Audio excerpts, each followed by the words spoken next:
Magandang tanghali sa inyong lahat. I'm Kim Atienza, a family man, a TV host, a triathlete, and a born-again Christian. God gave me an interesting life story, and it's His will for me to tell it to as many people as I can. I grew up like most of us religious people, having Jesus as best friend. I talked with Jesus, my best friend, all the time. I spent years of high school life in a seminary in Pampanga wanting to be a priest to please my best friend, Jesus Christ. A best friend is someone you could run to. He's also someone you could disobey, snub when you're not in the mood. Friends always understand. How did I start my 15-year TV career as your Kuya Kim? Even lolos and lolas call me Kuya. Sometimes my dad calls me Kuya.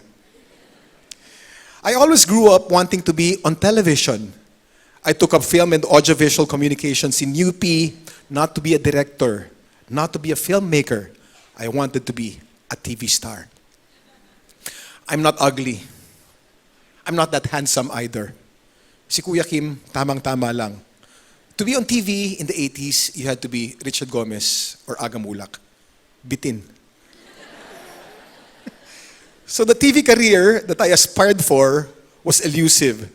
I couldn't get a break to do what I was so passionate about. All throughout this, I asked my best friend Jesus to help me.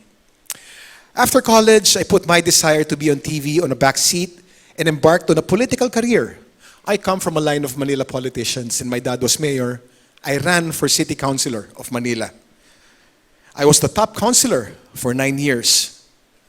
Throughout my years in politics, I'd always pray to Jesus Christ, my best friend. I would lie, I would cheat, I would steal, and still talk to my best friend. Unrepentant, unabashed, unashamed. Jesus was my friend. He will understand. Best friends always do. The time came when my dad, the 3-term mayor, needed a replacement, and I was next in line of dynastic succession. I needed to get TV exposure to give me a political edge. Being in power, I talked to my connections for a segment in the show, Magandang Umaga Bayan. I need not get paid. I can even call Manila businesses to support the segment so I can just be on TV. I got my first major TV break in a segment called Animalandia, where I handled scary crocodiles and big animals care of the Manila Zoo, which we controlled. I became the local crocodile hunter, Steve Irwin, thus the perpetual safari hat, which I don't wear today. I enjoyed the morning show deeply. TV was my passion. I always prayed for this to my best friend Jesus, and I was living my passion. After 6 months in the show, my boss Maria Reza summoned me. I like you, Kim, but I know what you're doing. You are using news and current affairs as a platform for your politics because you're running for mayor. But I like you, she said. Here's a contract. Sign this and work for me, but you have to make a choice. TV or politics. If you decide to get into politics, then quit TV as soon as possible. You're not allowed. I was honored. I was flustered. I told Maria, thank you, ma'am, but give me time to think. Salamat po, but give me time to think.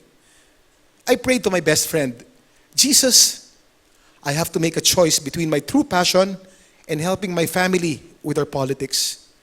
You're God, di ba? Show me a sign. I challenged my best friend, Jesus Christ. A few weeks passed. I was assigned to cover the House of Knowledge icon and resident weatherman, Ka Ernie Baron. As I did my spiels that morning, he purposely put his arm on my shoulder and said, ang buhay may hangganan. Si Ka Ernie Baron, pwede na akong mamatay. I can die now because I now have a replacement. You will replace me. He anointed me on national TV. I was dumbstruck. I was in shock. I talked to my best friend. Again, I said, Jesus Christ, that was a sign, but you're God. Show me a clearer, stronger sign. I challenged my best friend, Jesus Christ, again. A week passed after that fateful day, and my birthday was coming up. I got a call from my producer. He said, Kim, we can't celebrate your birthday on TV tomorrow. I may have to assign you to Ka Ernie Baron. I asked why. He suffered a heart attack and died today, and someone has to cover the wake. I was in shock again. I prayed, Jesus, best friend, I get the point. I accept your will. It was very clear that day that Jesus Christ wanted me to be on television. That was the beginning of my career on TV, being your Kuya Kim, given the clear signs by my best friend, Jesus Christ. I was so in love with my TV work. I loved it. It was my passion.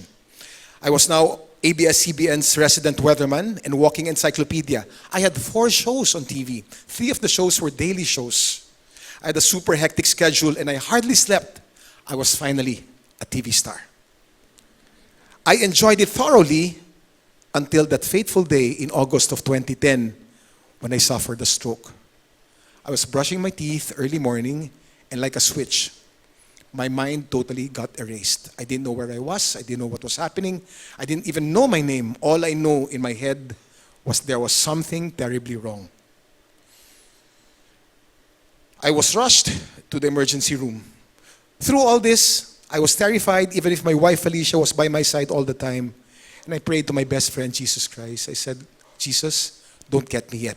If I die, I'll go straight to hell. I've been so bad. But if you make me well, I'll be an athlete. I'll be healthy. I'll be the healthiest Kim I can be. Just don't let me die. Jesus heard my prayer.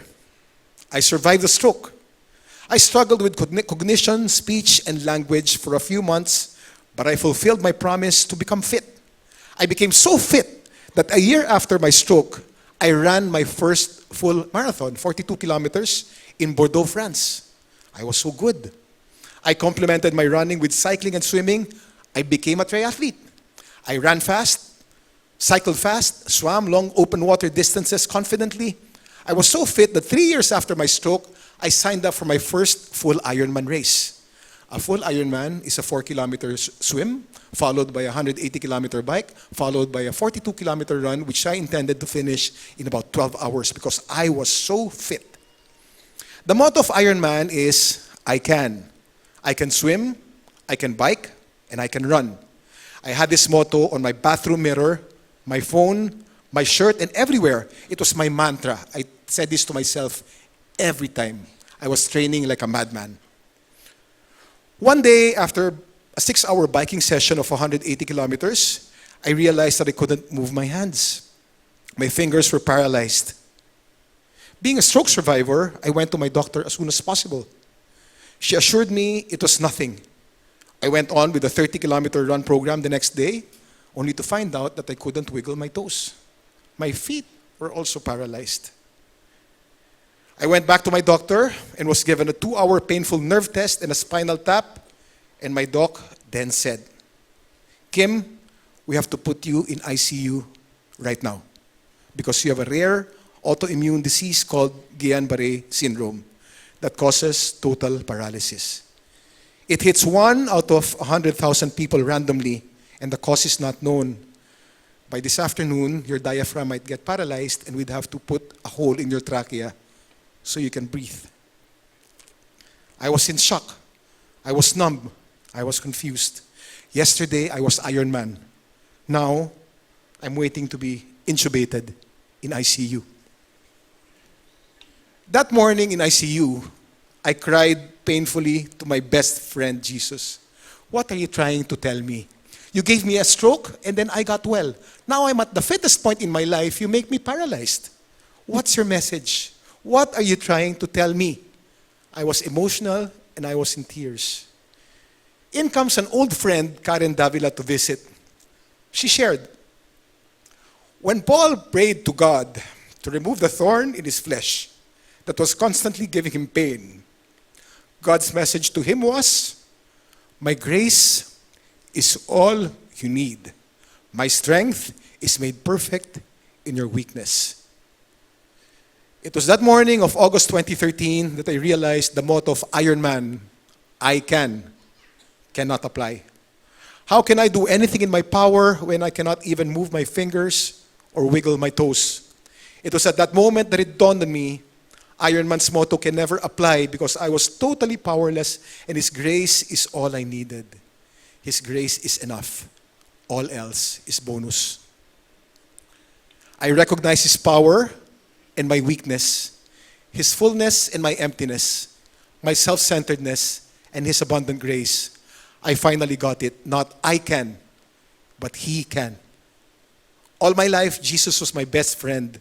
That morning, I realized that I needed Jesus not only as best friend, but also as Lord and Savior, as provider of everything that I needed.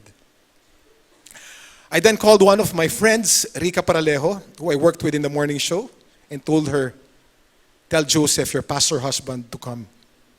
This morning, I want to know more about Jesus as Lord and Savior. They're both there in 10 minutes and we prayed. I finally accepted Jesus Christ as Lord, the provider of everything I needed in life. I was totally dependent on Him. My best friend and Lord and Savior, Jesus Christ, healed me totally. The paralysis was reversed in a few weeks. In a few months, I was able to swim, bike, and run even faster than I ever used to. My marathon times have improved dramatically. I finished 8 international races, New York and Boston among them, a full Ironman in Taiwan, 8 half Ironman races. I'm doing one next month with excellent times.